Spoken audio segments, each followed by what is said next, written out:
মোহনবাগানকে নিয়ে আলোচনা করার মতো আর নতুন কোনো বিষয় নেই। যা যা আলোচনা করার আগের ভিডিওগুলোতে সব কিছুই প্রায় করে দিয়েছি।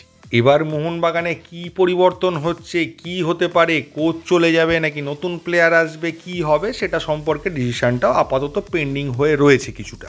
এবং আমি বলেছিলাম সেটা নির্ভর করে আছে 5 তারিখে এআইএফএফে বিড জমা দেওয়ার লাস্ট ডেটটার ওপর। তার কারণ সেখান থেকে ক্লিয়ার হবে যে কি বিডগুলো জমা পড়ছে, কারা ইন্টারেস্টেড বা ফিউচারে কারা পেতে পারে আইএসএল এর দায়িত্ব। তো এআইএফএফ সেই ডেটটাকে আরও 2 দিন পিছিয়ে দিয়েছে।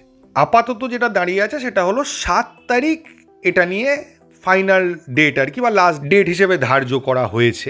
তো আইএসএল নিয়ে অনেকেই জানতে চেয়েছিলেন, কারণ তার উপরই তো আমাদের নেক্সট খেলা দেখার বা মোহনবাগানকে খেলতে দেখার সুযোগটা রয়েছে।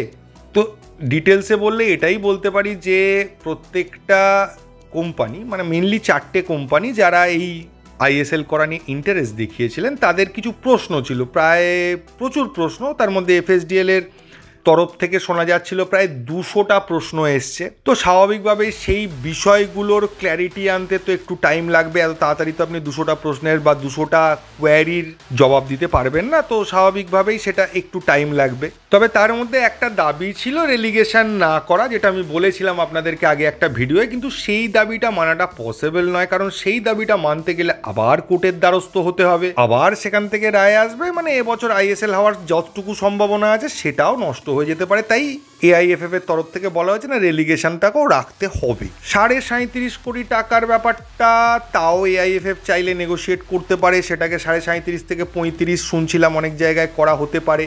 এবার 7 তারিখ ফাইনালি দেখা যাবে কতগুলো কোম্পানি বিড করছে। তাদের মধ্যে থেকে যাদের প্রস্তাবটা সব থেকে বেশি টাকার হতে পারে তাদের ব্যাকগ্রাউন্ড বিবেচনা করা হবে। সব কিছু বিচার বিবেচনা করে একজনকে এই দায়িত্বটা দেওয়া হবে। এবং এটা স্বাভাবিক, আপনি যখন 15 বছর বা 10 বছর একটা লং টার্মের ডিলে যাচ্ছেন, তখন সব দিকটা বিচার বিবেচনা করেই তারপর সেটা সাইন করতে হবে। একবার সাইন হয়ে গেলে আপনি তো আর আপনার মতামত বদলাতে পারবেন না বা বিড থেকে বেরিয়ে আসতে পারবেন না। তাই এই টাইম ডিলেটা হচ্ছে কিছুটা। এবং বিড পেলেই শুধু হবে না, তারপরে একটা স্ট্রাকচার তৈরি করা। এবং এবছরের আইএসএল যদি হয় তাতে নতুন কি থাকবে, পুরনো কি জিনিস চেঞ্জ করা হবে। যেমন বলতে পারেন ভিএআর এর ব্যাপারটা, একটা টেম্পোরারি লেভেলের ভিএআর বা ভিএআর এর ভাই বলতে পারেন, এরকম একটা ইন্ট্রোডিউস করার কথা বলা হয়েছে। এবং 5 বছরের মধ্যে অ্যাকচুয়াল বা পুরোপুরি ভিএআর আনার কথাও বলা হয়েছে। তারপর আসবে শিডিউল তৈরি করা। এবং শিডিউলের ক্ষেত্রে একটা সুবিধে এবং একটা অসুবিধে আছে। সুবিধে বলতে সেই রকম কোনো ইন্টারন্যাশনাল ব্রেক বা ইন্টারন্যাশনাল ম্যাচ ইন্ডিয়ান ন্যাশনাল টিমের নেই, তাই সেক্ষেত্রে অতটা ভাবনা চিন্তা করতে হবে না ওই বিষয়টা নিয়ে। কিন্তু খুব তাড়াতাড়ি টুর্নামেন্টটা শেষ করতে হবে, কারণ সামনের বছর ওয়ার্ল্ড কাপ আছে। তার সঙ্গে রয়েছে টেলিকাস্ট রাইট, সেক্ষেত্রেও ভাবনা চিন্তা করতে হবে যে আমি একদিনে 2 বা 3টে ম্যাচ খেলিয়ে দিলাম, তাহলে যারা টেলিকাস্ট করবে তাদেরকে তো 3টে চ্যানেলে দেখাতে হবে অ্যাট এ টাইম যদি খেলা হয়। সেটা তারা কতটা পারবে, তাদের কতগুলো চ্যানেল আছে, এই সব কিছু নিয়েই আলোচনা হবে। এগুলো নিয়ে আরও টাইম লাগবে। যদি নভেম্বরের মধ্যে সব কিছু কমপ্লিট করা যেত তাহলে বিষয়টা ভালো হতো, ডিসেম্বর থেকে শুরু হতো আইএসএলটা। কিন্তু সিচুয়েশান যা, তাতে মনে হচ্ছে না যে কোনোভাবে ডিসেম্বরে আইএসএল শুরু হতে পারে। আইএসএল শুরু হতে হতে জানুয়ারি মাস হয়ে যাবে ধরে নিন। আমি অনেক দিন আগের একটা ভিডিওতে বলেছিলাম নভেম্বর ডিসেম্বর, তখন সবাই অনেকেই আমাকে মানে ভুলভাল কমেন্ট করে যা তা বলেছিল যে আপনি কিছুই জানেন না, আপনি কোনো খোঁজ রাখেন না, সেপ্টেম্বরের লাস্ট উইক থেকে আইএসএল শুরু হয়ে যাবে, এফএসডিএলই করবে, যা হচ্ছে সবই নাটক, বাস্তবে কিছু হচ্ছে না। কিন্তু সময়ের সাথে সাথে সেটা প্রমাণ পাওয়া গেছে যে এটা হয় না। তারপর কল্যাণ চৌবে বলেছিলেন যে অক্টোবর বা নভেম্বরের অক্টোবরের লাস্ট উইক বা নভেম্বরের ফার্স্ট উইক থেকে আইএসএল শুরু হয়ে যাবে।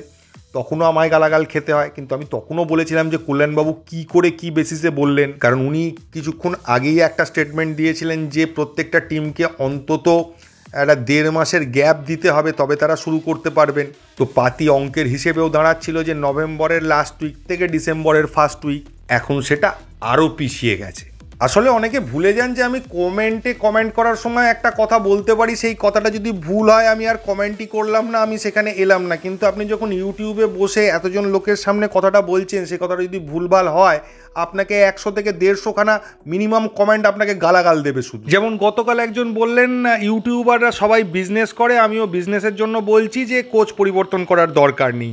আচ্ছা, এটা কি করে সম্ভব হবে? কোচ যদি প্রতি বছর 2বার করে পরিবর্তন হয় তাহলে ইউটিউবের রেসপেক্টে বা আপনার ইনকামের রেসপেক্টে দেখলে অনেক বেশি লাভ হবে। কারণ নতুন কোচ কে আসবে, 5টা নাম নিয়ে আলোচনা, এ আসছে ও আসছে করেই তো প্রচুর ভিউ হয়ে যাবে, প্রচুর দিন কেটে যাবে এই করে। আসলে মানুষ কোনো কিছু বলার আগে ভাবনা চিন্তা করে বলে না, বা নিজের বুদ্ধি লাগিয়ে বলে না, বা সেই বুদ্ধিটা তাদের থাকে না। নেক্সট যদি চলে আসি আমাদের ইন্ডিয়ান ক্লাবগুলোর, মোহনবাগান তার মধ্যে আছে। মোহনবাগানকে এর মধ্যে ধরা যাবে না, কারণ মোহনবাগান এএফসি থেকে ব্যান খেতে পারে সেরকমই সম্ভাবনা রয়েছে। তবুও বলে রাখি যে এএফসির ক্ষেত্রে যে চ্যাম্পিয়ন্স লিগ 2 এর স্লটটা সম্ভবত এই কারণেই বলছি যে এখনও এটা ফাইনাল হয়নি, কিন্তু ইন্ডিয়ার হাত থেকে এসিএল 2 এর স্লটটা যেতে চলেছে, সেই রকমই সিচুয়েশন রয়েছে। এমনকি চ্যালেঞ্জ লিগেরও ডাইরেক্ট স্লট ইন্ডিয়ার কোনো ক্লাব নাও পেতে পারে। তা সেটা মোহনবাগান খেলতে না যাওয়ার জন্য শুধু নয়, ইন্ডিয়া টিমের র্যাঙ্কিংয়ের ওপরও অনেক কিছু ডিপেন্ড করে আছে। ইন্ডিয়া টিমের র্যাঙ্কিংটা এই মুহূর্তে খুবই খারাপ জায়গায় রয়েছে। তাই বাংলাদেশের মতোই বা ভুটান, নেপাল এই সমস্ত দেশের মতোই আমাদের কাছে ওই এএফসির একটা টুর্নামেন্টই ভবিষ্যতে হয়তো পড়ে থাকবে, সেটা হচ্ছে এএফসি চ্যালেঞ্জ লিগ। তো সেটাও আইএফএফ ডিসাইড করবে যে আইএসএল লিগ শিল্ড জিতলে না কি করলে সেই স্পটটা পাওয়া যাবে। তবে একটা পজিটিভ পয়েন্ট এটাও যে ইন্ডিয়ার এই মুহূর্তে ক্লাবগুলোর যে অবস্থা, এখান থেকে যে ক্লাব কোয়ালিফাই করবে তাদের কাছে কিন্তু একটা ভালো সুযোগ থাকবে যে চ্যালেঞ্জ লিগে কিছু একটা করে দেখানোর। কারণ ওখানে সেই রকম বড় বড় লেভেলের ক্লাব বা বড় বড় লেভেলের দেশের ক্লাবরা নেই। ওই পেছন দিকের র্যাঙ্কিং যে সমস্ত দেশের রয়েছে তাদের দেশের ক্লাবগুলোই থাকবে। তো এক কথায় বললে এই মুহূর্তে ইন্ডিয়ান ফুটবল আটকে আছে, আর ক্লাবগুলো যাতে বন্ধ না হয়ে যায় বা তাদের অপারেশন তারা বন্ধ না করে দেয়, সেই জন্য সুপার কাপটা হচ্ছে। আর এসব নিয়ে যত কথা বলবো তত আপনাদেরও হতাশা হবে, আমার বলতে গিয়েও হতাশ লাগবে। আপনাদের ভিডিও দেখার ইচ্ছে আপনারা হারাবেন, আমরা ভিডিও তৈরি করার ইচ্ছে হারাবো।